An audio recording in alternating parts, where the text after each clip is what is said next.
I'm Mike, this is Jason. Welcome to Snake Envy.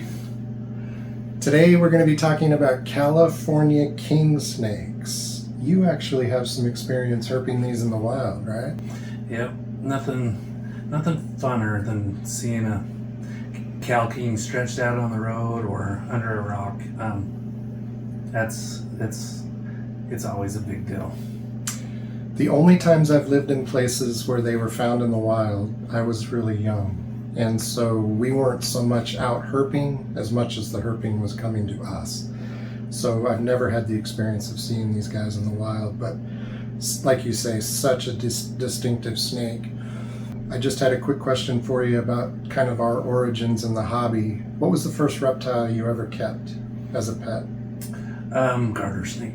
Garter snake? And was that something you caught in the wild? Yeah, just as Yeah. I lived by fields, and that was what was nearby in the city. Yeah. When I was really young, lived in Las Vegas, and we kept a desert tortoise as a pet, wild caught, something that would be highly illegal today, but back then everybody did. And we had him for about 3 years, and then he eventually tunneled out of the yard and never to be seen again, but he stuck around for quite a while. But that was my introduction to the hobby as well, was a wild caught. The very first snake, captive bred, that I ever purchased though, was a California Kingsnake. These guys are some of the granddaddies of the hobby. They've been around forever in captivity, really since the beginning, in part because they were so plentiful in the wild, and that's what got them going. In the wild, these snakes are found all throughout California and then all throughout the desert Southwest, into Mexico, into Baja, very plentiful throughout that range. Tell us a little bit, particularly since you've herped these in the wild, but tell us a little bit about the variability, the color differences and things like that in the wild.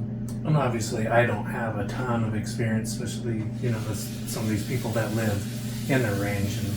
And did herp Southern Cal last year. In April we found 14 Cal Kings. Wow. Chocolate and yellow, 7 banded, 7 striped. So that was my first stripers I've ever seen in the wild, and that was fun. Yeah, and those are the two most common pattern variations. You'll see banded like these. Now these are the desert phase. As you mentioned, the closer you are to the coast, instead of this vibrant white and the high contrast with the black, Veronica here happens to be in shed, so she's looking a little duller, but she's just as equally white and black in terms of the contrast to Jason's here. Yeah, the black and white ones are what they call desert phase. Yep. The northern part of the range. And then as you move to the coast, you see a lot more brown. You see a lot more kind of a cream to a yellow color instead of white. And then you mentioned both the stripe variety. Some people call that highway, kind of resembles the stripes on a highway where you can have stripes or dashes going down the center of the snake and even on the sides as compared to the bands. Now, what about in captivity? What are you doing in terms of morphs? I don't do a ton of morphs, but this is one of my favorites. This is, I said, was a desert phase, but it is a 50-50. 50% white, 50% black. That's where it gets it. That was, I believe these started in the deserts in Cali, Palm Springs-ish. Yeah. I could be wrong a little bit on that. What's interesting about these two snakes, they are not related, but they share a similar quirk. If you can see right along here, the bands are broken up and they come from the bottom, and that's typically referred to as mosaic. I don't know if mosaic occurs in the wild or if it's strictly a function of captive breeding, but mosaic is one of the more popular patterns now in California Kings.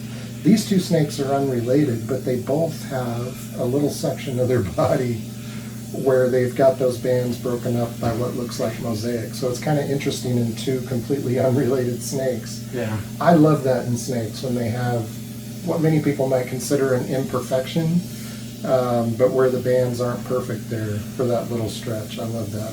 Yeah, extremely variable in the wild as with the colors. It's amazing to me. I've seen Cal Kings in the Baja, Mexico, and they're chocolate. They're almost black. looking until you get them in the light. They're more of a chocolatey.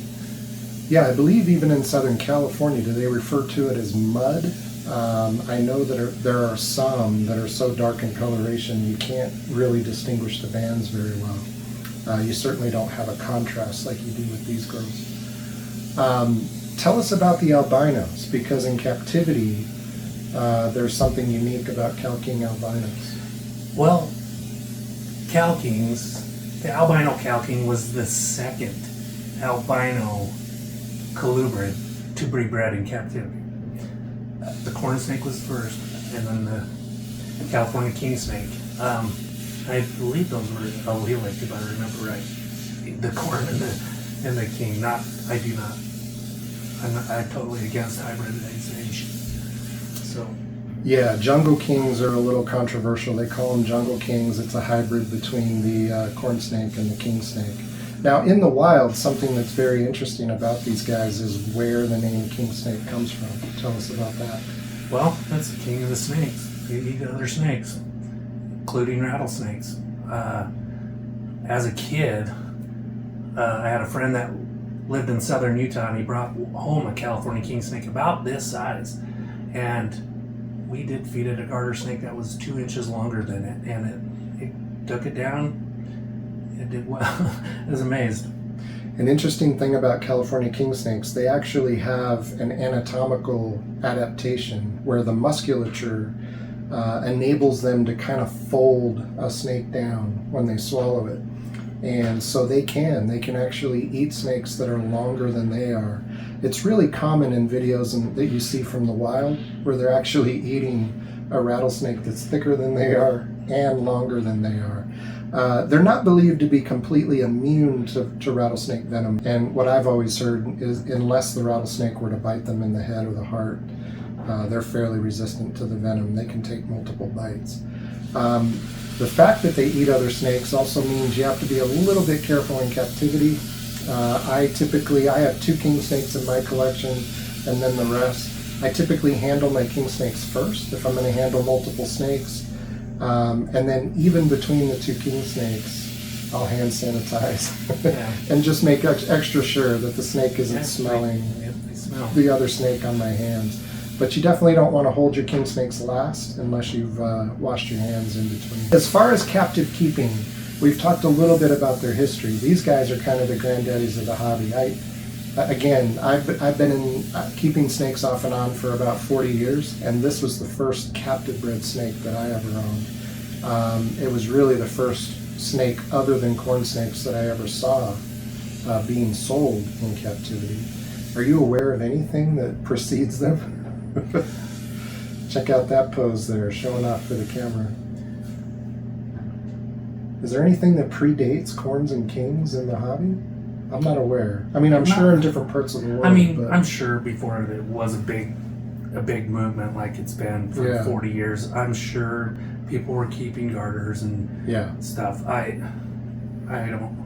When you and I started keeping snakes, it was primarily wild caught snakes. There wasn't a lot of captive bred snakes to choose from, and these were among the first. This was the first species I ever bred of any snake. Interesting. And you've been breeding for how long now? 26 years. 26 years, yeah. What's unique about these guys in captivity? What do people need to know? Particularly beginners. Why are they such a great beginner snake? Look at this. Yeah. It's just, they're great. Look at it, he's so handleable and he's so well behaved. Not, everyone's got its own personality and behaviors. This one is in blue, by the way, and perfectly content to just sit here and not bothered by it at all. And let's get real for a second. Jason has more than 500 snakes in his collection that he breeds. Your snakes don't get handled a ton. No, this is probably the second time I've held this snake for this long. Yeah. And she's doing extremely well. They're great, and that's why they're great pets. Beautiful. Active. They eat. They like to eat a lot. They don't go off feed on you like a lot of snakes can. Just super easy to take care of. Do not house them together. For beginners, by the way, I think the eating is probably the number one attribute of these snakes. The single biggest frustration for a beginner to this hobby is when a snake doesn't eat. Usually a snake is going to be the first pet somebody's ever owned that doesn't eat every day to begin with, and that's a strange adjustment. And then on top of that, if you have a snake that frequently goes off feed and won't eat, it's a real source of stress and frustration. You will not have that problem with really king snakes at all, but particularly California Kings. Yeah. Always a healthy appetite. Super hardy. Probably easy to get started in captivity as well. Yeah. They're probably not a snake that gives you trouble when you have hatchlings. They're probably eating practically right out of the egg. You know, you have your 7 feeders here and there, but generally they're pretty much go from day one. They're predominantly reptile eaters in the wild, so if they're not eating snakes, they're also eating lizards, but they will eat birds and bird eggs. They'll also eat mammals, obviously. Do you typically have to scent your hatchlings in order to get them switched over to mice? Very rarely. Very rarely. Probably done it a couple times. I'm a big believer in varied diets. I feed all my snakes a variety of meals. They get a couple of different types of chicks. They get both quail and chicken. They'll eat both mice and rats. And I find that these guys take to a varied diet. I don't have to use any tricks. I don't have to scent anything. Yeah. Pretty much whatever you put in front of them, they'll try and eat. Yeah, well, just like in the wild, they're gonna eat whatever they find. They're opportunistic. Yep. If it's a bird, a mammal, a reptile, they're just whatever they can fit in that mouth, pretty much. I tried to give her a quail egg a couple weeks ago for the first time, and she was the only snake in my collection that I tried a quail egg that she jumped on immediately, no hesitation whatsoever in trying it. She wasn't quite big enough. King snakes are interesting in that you can see there's really kind of a direct transition between the neck and the head. They don't have a wide head.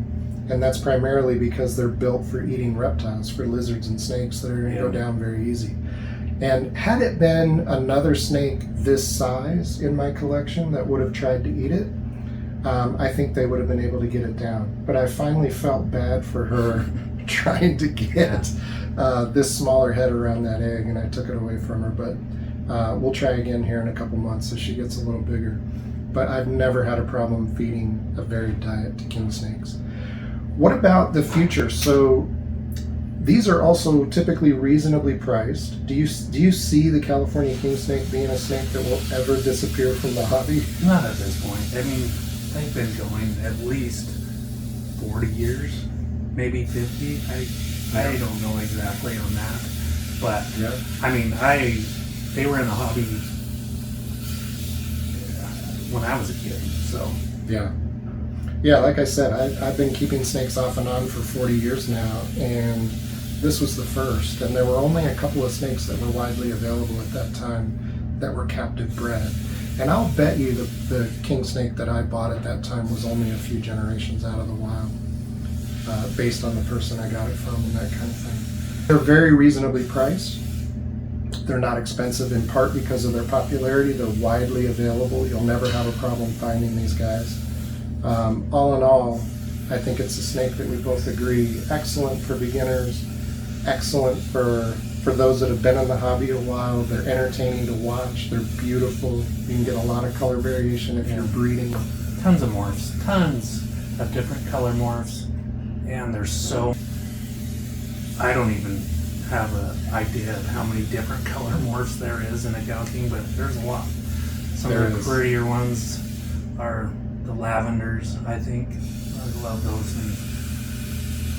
So all in all, a snake we highly recommend.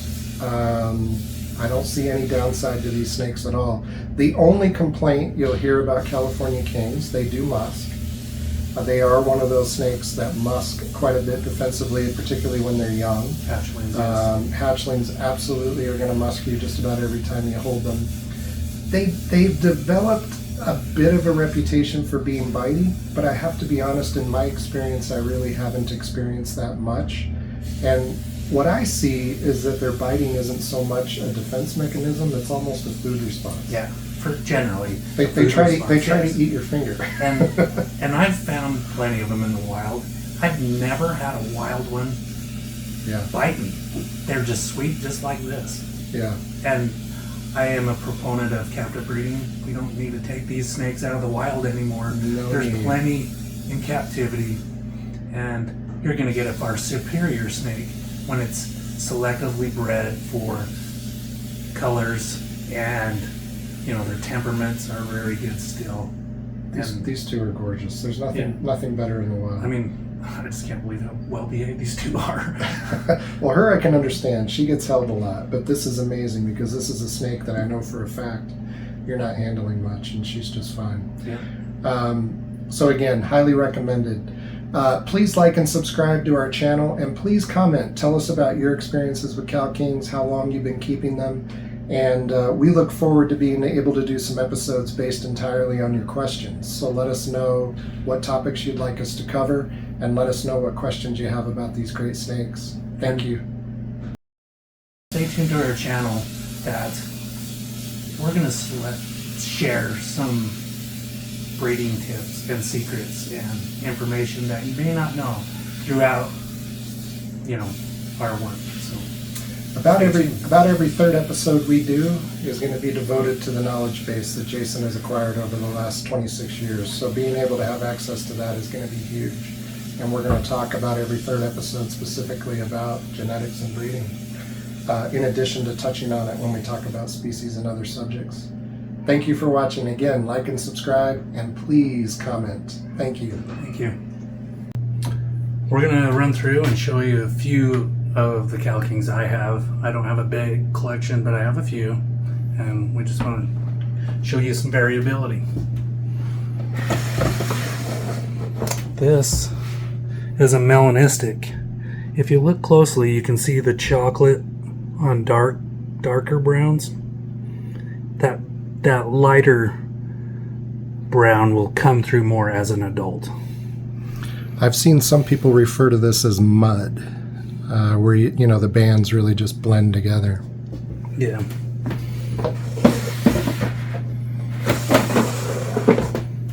Kind of a little designer look.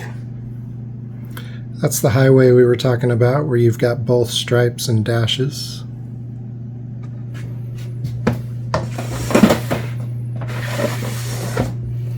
This is a lavender. Now, is this particular one albino, or is this strictly a color morph? I believe it's a lavender. It's just a color morph. I'm not sure exactly, to be honest. Looks like it has normal eyes. Yeah, it's got dark eyes.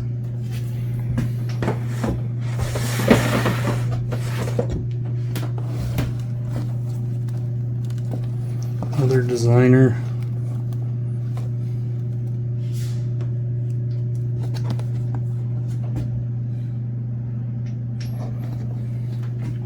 Couple more. More of another 50-50, a little guy. Now, this is one of my favorite things about banded California Kings. When you look at them at a glance, I either see a white snake with black bands, or I see a black snake with white bands. This is clearly a white snake.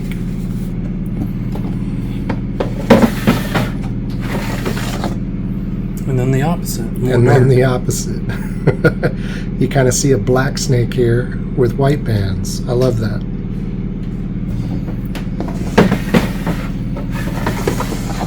And an albino.